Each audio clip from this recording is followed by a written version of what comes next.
ಗಿಡ ನೆಟ್ಟರೆ ಸಾಲದು, ಅದರ ಪೋಷಣೆಯೂ ಮುಖ್ಯ ಎಂಬ ಮಾತು 100ಕ್ಕೆ 100 ಸತ್ಯ. ಕೇವಲ ಗಿಡಗಳನ್ನು ನೆಡುವುದರಿಂದ ಪರಿಸರ ಸಂರಕ್ಷಣೆ ಸಾಧ್ಯವಿಲ್ಲ. ಸಸಿಗಳು ಮರವಾಗಿ ಬೆಳೆಯುವ ತನಕ ಅವುಗಳಿಗೆ ಸೂಕ್ತ ಆರೈಕೆ ಮತ್ತು ಪ್ರಾಣಿಗಳಿಂದ ರಕ್ಷಿಸುವುದು ಅತ್ಯಂತ ಅವಶ್ಯಕವಾಗಿದೆ. ಈ ನಿಟ್ಟಿನಲ್ಲಿ ನೆಟ್ಟ ಗಿಡಗಳ ಪೋಷಣೆ ಮಾಡುವ ಮೂಲಕ ಗ್ರೇಟರ್ ಬೆಂಗಳೂರು ಅಭಿವೃದ್ಧಿ ಪ್ರಾಧಿಕಾರದಿಂದ ವಿಶ್ವ ಪರಿಸರ ದಿನಾಚರಣೆ ಆಚರಣೆ ಮಾಡಲಾಯಿತು.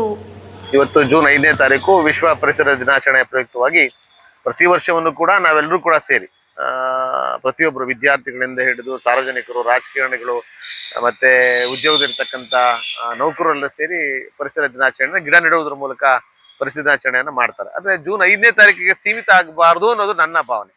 ಏನು ಕನಿಷ್ಠ ನೆಟ್ಟಂತ ಗಿಡಗಳಿಗೆ ಕನಿಷ್ಠ ಒಂದು 3 ವರ್ಷ ಆದ್ರೂ ಪೋಷಣೆ ಮಾಡಿದ್ರೆ ನಾವು ನೆಟ್ಟಂತದಕ್ಕೆ ಗಿಡಗಳು ಪೋಷಣೆ ಮಾಡೋದಕ್ಕೆ ಸಾರ್ಥಕತೆ ಆಗ್ತದೆ ಅನ್ನೋದು ನನ್ನ ಭಾವನೆ.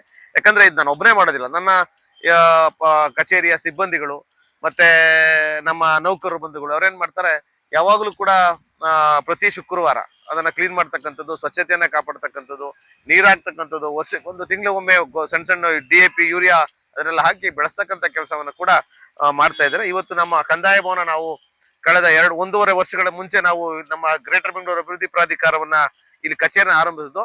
ಈ ಆವರಣ ಸ್ವಚ್ಛವಾಗಿರ್ಲಿಲ್ಲ. ಆ ನಿಟ್ಟಿನಲ್ಲಿ ನಾವೇನ್ ಮಾಡಿದ್ವಿ, ನಾವೆಲ್ಲರೂ ಕೂಡ ಸಮಾನ ಮನಸ್ಕರು ಮಾತಾಡಿ, ನಾನು ಸ್ವಲ್ಪ ಮೊದಲಿಂದ ಪರಿಸರ ಪ್ರೇಮಿ, ಹಾಗಾಗಿ ಇಲ್ಲೊಂದಷ್ಟು ಗಿಡಗಳನ್ನ ಹಾಕ್ಬೇಕು ಅಂತ ಹೇಳಿ, ವೆರೈಟಿಯ ಗಿಡಗಳನ್ನ ಹಾಕ್ಬೇಕು ಅಂತ ಹೇಳಿ ಕಳೆದ ಜೂನ್ 5ನೇ ತಾರೀಕು ಮಾನ್ಯ ಶಾಸಕರಂತ ಇಕ್ಬಾಲ್ ಹುಸೇನ್ ರವರ ನೇತೃತ್ವದಲ್ಲಿ ಇಲ್ಲಿ ಗಿಡಗಳ ಪರಿಸರ ದಿನಾಚರಣೆ ನಾವು ಮಾಡಿದ್ವಿ. ಸುಮಾರು 43 ಗಿಡಗಳನ್ನ ಇಲ್ಲಿ ನೆಟ್ಟಿದ್ವಿ. ಅಲ್ಲಿ ಹೋಗಿದ್ 4 ಗಿಡ, ಇನ್ನು 39 ಗಿಡ ಸಂಪೂರ್ಣವಾಗಿ ಬೆಳೆದಿದೆ. ತೆಂಗಿರ್ಬೋದು, ನೇರಳೆ ಇರ್ಬೋದು, ಅಥವಾ ಅಂಜೂರ ಇರ್ಬೋದು, ಮತ್ತೆ ಜನ ಹೂವ ಇಷ್ಟಪಡ್ತಂತ ಅದು ಸಂಖ್ಯೆ ಹೂವ. ಇದು ಮೊನ್ನೆ ಇಕ್ಬಾಲ್ ಹುಸೇನ್ ರವರು ಕಳೆದ ವರ್ಷ ಜೂನ್ 5ನೇ ತಾರೀಕು ನೆಟ್ಟಂತ ಗಿಡ. ಆ ಫೋಟೋವನ್ನು ನಾನು ನಿಮ್ಗೆ ಕೊಡ್ತೀನಿ. ಇವತ್ತು ಇಷ್ಟು ಎತ್ತರಕ್ಕೆ ಬೆಳೆದಿದೆ. ಸೊ ನಾವು ಪೋಷಣೆ ಮಾಡೋದ್ರಿಂದ ಇದೊಂದು ಸಾರ್ಥಕತೆ ಆಗ್ತದೆ. ನಾವೇನ್ ಮಾಡ್ತೀವಿ, ನೆಟ್ಟ ಗಿಡಗಳಿಗೆ ನೀರ್ ಹಾಕಿ ಅಂತ ಹೇಳೋದು ನನ್ನ ಒಂದು ಅಭಿಲಾಷೆ. ಅಂದ್ರೆ ಗಿಡ ನೆಡೋದೇ ಅಷ್ಟೇ ಮುಖ್ಯ ಅಲ್ಲ, ದಯಮಾಡಿ ಪರಿಸರವನ್ನು ರಕ್ಷಣೆ ಮಾಡಬೇಕು ಅಂತ ಹೇಳಿದ್ರೆ ನೀವು ನೆಟ್ಟ ಗಿಡಗಳೇ ನೀರ್ ಹಾಕಿ ಪೋಷಣೆಯನ್ನ ಮಾಡಿದ್ರೆ ನಾವು ಕೂಡ ಪರಿಸರಕ್ಕೆ ಮತ್ತೆ ಮುಂದಿನ ಪೀಳಿಗೆ ಏನಾದ್ರು ಕೊಡ್ತಕ್ಕಂತ ಉದಾಹರಣೆಗಳಾಗ್ತದೆ. ಯಾಕಂದ್ರೆ ಪರಿಸರ ಅಸಮತೋಲತೆ ಶುರುವಾಗ್ಬಿಟ್ಟಿದೆ.